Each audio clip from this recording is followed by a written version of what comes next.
CNN. President Donald Trump made yet another series of false and misleading claims at his Monday coronavirus briefing, during which he repeatedly criticized reporters and frequently departed from his prepared text. At CNN, we start with the facts. Visit CNN's home for facts first. Trump repeated false claims about coronavirus testing and about the Obama administration's response to the H1N1 pandemic, baselessly dismissed a new report about hospital shortages of critical supplies, and played down early problems with a new small business lending program. He also repeated some of his old false claims about trade with China. Fact-checking Trump's claims on the HHS IG report. At Monday's briefing, Fox News correspondent Kristen Fisher asked the president about a recently released report from the Department of Health and Human Services Office of Inspector General which details challenges facing hospitals in responding to the coronavirus pandemic, including shortages of supplies and equipment, as well as prolonged wait times to get testing results.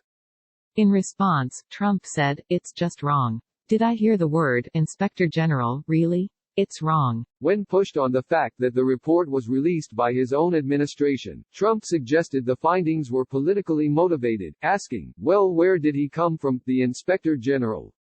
What's his name?" Trump later added, "So give me the name of the Inspector General." Could politics be entered into that? Facts first, there's no evidence to suggest anything about the report is wrong, or that it was somehow politically motivated. The report was independently launched by the HHS IG and based on interviews conducted between March 23 and 27 with administrators at more than 300 hospitals across 46 states, Puerto Rico and Washington, D.C. The report found hospitals faced testing shortages and longer than usual wait times for coronavirus test results. The report's findings of shortages at key hospitals also corroborated previous press reports from hospitals in New York and elsewhere, which are facing severe shortages of vital medical equipment. According to the HHS report, its purpose is to provide a snapshot of hospitals' experiences amid a growing number of coronavirus cases and doesn't serve as a review of the department's response to the outbreak. The senior HHS OIG officials who oversaw this watchdog report are both women, Ann Maxwell, the Assistant Inspector General for Evaluation and Inspections, and Christy Grimm, the Principal Deputy Inspector General. Grimm, whose name is on the report, is a career official who entered her current role in January but has been with HHS since 1999, serving under both Republican and Democratic administrations. Coronavirus tests. On Monday, Trump claimed, as he did last week, that his administration had initially been burdened by an obsolete test for the coronavirus.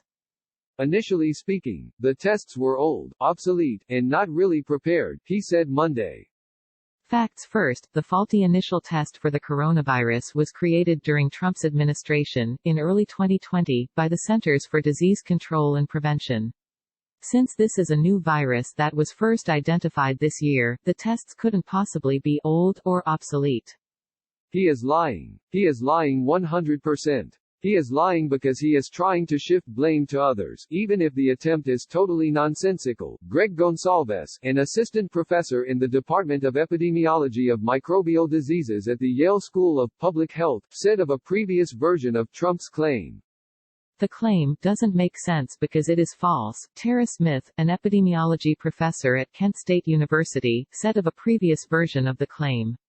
"This a new virus." Sticking to past practice, the CDC created its own test for the coronavirus rather than use the test being distributed by the World Health Organization. The CDC began developing its test in January 2020 and announced on February 5 that it would begin shipping test kits to public health labs around the U.S. Soon after that, there were reports that some of the test kits were not working properly. The CDC admitted the problem on February 12. It announced February 28 that it had manufactured brand new, functional test kits that addressed the problem, which had been caused by a flaw in one of the three components of the original test. Trump on performance of the Small Business Lending Program. During Monday's White House Coronavirus Task Force briefing, Trump claimed that the Paycheck Protection Program, a small businesses lending program, has really been performing well. Trump said there were a few minor glitches that have already been taken care of. Facts first, CNN has reported significant issues to the Paycheck Protection Program (PPP), with system-wide failures as lenders process these loans. Days after the launch of the Small Business Administration's rollout of the PPP, there are still delays in the system lenders use to upload loan application information, and the money is still largely not going out to the businesses that need it yet.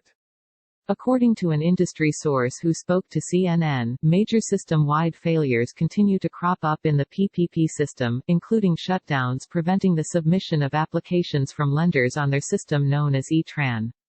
These issues have slowed down the ability for banks to participate in the loan program, this source tells CNN. Additionally, several bank executives tell CNN they want the Treasury Department or the Small Business Administration to offer more guidance on how they are supposed to disburse funds. CNN reporting indicates there are also concerns among lenders who say they won't cut checks until there is clear guidance on how they should distribute the money. To read more about the early glitches in the small business lending program, read here and here.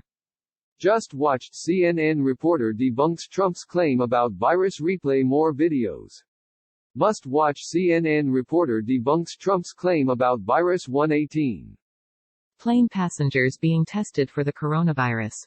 Asked about the possibility of restrictions on travel between coronavirus hotspots, Trump said, "There's also testing done when people get onto those planes and also when people get off the planes." Facts first, there is no evidence that plane passengers in the U.S. are being tested for the coronavirus at all, let alone both when they get on and get off the plane. While it is theoretically possible this is happening under the radar at a particular airport, it is certainly not happening widely. Trump might have meant to refer to screening, which involves questioning and sometimes temperature checks, rather than actual testing, but major U.S. airlines are not doing screening, either. Some plane passengers are being subjected to government screening upon landing, but most passengers are not, and this screening, unlike testing, cannot conclusively determine whether someone has the virus. To read a full fact check, read here. The Obama administration and H1N1. Trump slammed the Obama administration for its handling of the H1N1 swine flu pandemic in 2009. The other administration, they didn't even know, it was like they didn't even know it was here, he said. Facts first, it's not true that the Obama administration did not notice H1N1 or take significant action to fight the pandemic. On April 26, 2009, less than 2 weeks after the first U.S. cases of H1N1 were confirmed, the Obama administration declared a public health emergency. 2 days later, the Obama administration made an initial $1.5 billion funding request to Congress. Congress ultimately allocated $7.7 billion. On that same day, the Food and Drug Administration approved the CDC's test. The CDC began distributing the tests domestically and internationally on May 1, 2009. In October 2009, President Barack Obama declared a national emergency to allow hospitals more flexibility for a possible flood of H1N1 patients. The Obama administration did face criticism over the pace of its vaccination effort, but the suggestion that the administration seemed not to notice H1N1 is unfounded. Trump also said Monday that 17,000 people died in the H1N1 pandemic. The CDC estimates that 12,469 people were killed by H1N1 between April 2009 and April 2010. Its estimate range is a minimum of 8,868 to a maximum of 18,306, so Trump's 17,000 figure is plausible, but it's worth noting that it's toward the high end. Trade with China. Trump also spoke Monday about topics other than the coronavirus pandemic. He made 3 false claims in rapid succession about trade with China. Biggest trade deal. Trump said, "We just signed a trade deal, it's the biggest deal probably ever made." Facts first, biggest is vague, but experts say Trump's Phase 1 deal with China is not the biggest ever. Alan Deardorff, a University of Michigan professor of international economics who focuses on trade, said it is smaller than both the Trans-Pacific Partnership and the Uruguay Round that created the World Trade Organization in terms of the volume of trade they cover. Gary Clyde Huffbauer, a non-resident senior fellow at the Peterson Institute for International Economics, said that George W. Bush granting China the status of permanent normal trade relations in 2001 was far bigger than Trump's China deal, covering a far greater number of subjects: tariffs, non-tariff barriers, investment and others. Never spent money. Trump said China is now going to spend billions of dollars on U.S. agriculture and other products, whereas China never spent money in our country. We spent money. Facts first, this is nonsense. Since 1995, China has spent at least $10 billion every year on imported U.S. goods. Since 2011, it is more than $100 billion per year. And that spending on imports doesn't include tens of billions of dollars in foreign direct investment by China in the United States. Trade deficit. Trump said, "We had a trade deficit, with China for years, of $500 billion, $400 billion. Facts first, there has never been a $500 billion trade deficit with China. The 2018 deficit was about $381 billion when counting trade in both goods and services. The goods and services deficit fell to about $308 billion in 2019. The deficit with China has not been $500 billion even if you only count trade in goods and ignoring trade in services.